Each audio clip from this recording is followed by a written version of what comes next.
Hello നമസ്കാരം, ഏവർക്കും പുതിയ വീഡിയോയിലേക്ക്. ഇന്ന് ഞാൻ വന്നിരിക്കുന്നത് മലയാളി ഫ്രം ഇന്ത്യ എന്ന ചിത്രത്തിൻ്റെ ഒഫീഷ്യൽ OTT റിലീസ് അപ്ഡേഷനുമായിട്ടാണ്. വീഡിയോയിലേക്ക് മുൻപ് വീഡിയോ ലൈക്ക് ചെയ്യുക, നമ്മുടെ ചാനൽ സബ്സ്ക്രൈബ് ചെയ്യുക. ഈ വരുന്ന ജൂൺ ജൂലൈ മാസം ഇനി ധാരാളം ചിത്രങ്ങൾ OTT റിലീസ് ചെയ്യാൻ പോവുകയാണ്. ആ ചിത്രങ്ങളുടെ വീഡിയോ ഒക്കെ നമ്മുടെ ചാനൽ ഭാഗം പരിശോധിച്ചാൽ നിങ്ങൾക്ക് കാണാൻ വേണ്ടി സാധിക്കുന്നതായിരിക്കും.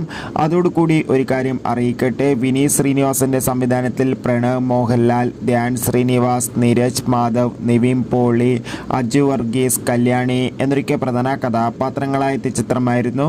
വർഷങ്ങൾക്ക് ശേഷം എല്ലാ സിനിമാ പ്രേമികളും ഒരേപോലെയായിരുന്നു വർഷങ്ങൾക്ക് ശേഷം എന്ന ചിത്രത്തിൻ്റെ OTT റിലീസിനായി കാത്തിരുന്നത്. ചിത്രത്തിൻ്റെ OTT അവകാശങ്ങളൊക്കെ സ്വന്തമാക്കിയിട്ടുണ്ടായിരുന്നത് സോണി ലീവ് എന്ന OTT പ്ലാറ്റ്ഫോമാണ്. ചിത്രം ഇപ്പോൾ മുതൽ സോണി ലീവ് എന്ന OTT പ്ലാറ്റ്ഫോമിലൂടെ ലഭ്യമാണ്. നേരെ ഇന്നത്തെ വീഡിയോയിലേക്ക് പോകാം. നിവിൻ പോളി, ധ്യാൻ ശ്രീനിവാസ്, അനുശ്വര രാജൻ എന്നൊക്കെ പ്രധാന കഥാപാത്രങ്ങളായ ചിത്രമായിരുന്നു മലയാളി ഫ്രം ഇന്ത്യ. എല്ലാ സിനിമാ പ്രേമികളും ഒരേപോലെയായിരുന്നു ചിത്രത്തിൻ്റെ ഓരോ അപ്ഡേഷനും അറിയാൻ വേണ്ടി കാത്തിരുന്നത്. ചിത്രത്തിന് ഒരു മികച്ച വിജയം തന്നെ സ്വന്തമാക്കാൻ വേണ്ടി സാധിച്ചിട്ടുണ്ടായിരുന്നു. അതുകൊണ്ട് തന്നെ എല്ലാ സിനിമാ പ്രേമികളും മലയാളി ഫ്രം ഇന്ത്യ എന്ന ചിത്രത്തിൻ്റെ OTT റിലീസിനായി ഏറെ ആകാംക്ഷയോടെയായിരുന്നു കാത്തിരുന്നത്. അങ്ങനെ കാത്തിരിപ്പിനോടിൽ ഇപ്പോൾ ഇതാ മലയാളി ഫ്രം ഇന്ത്യ എന്ന ചിത്രത്തിൻ്റെ OTT അവകാശങ്ങളൊക്കെ വിറ്റുപോയിരിക്കുകയാണ്.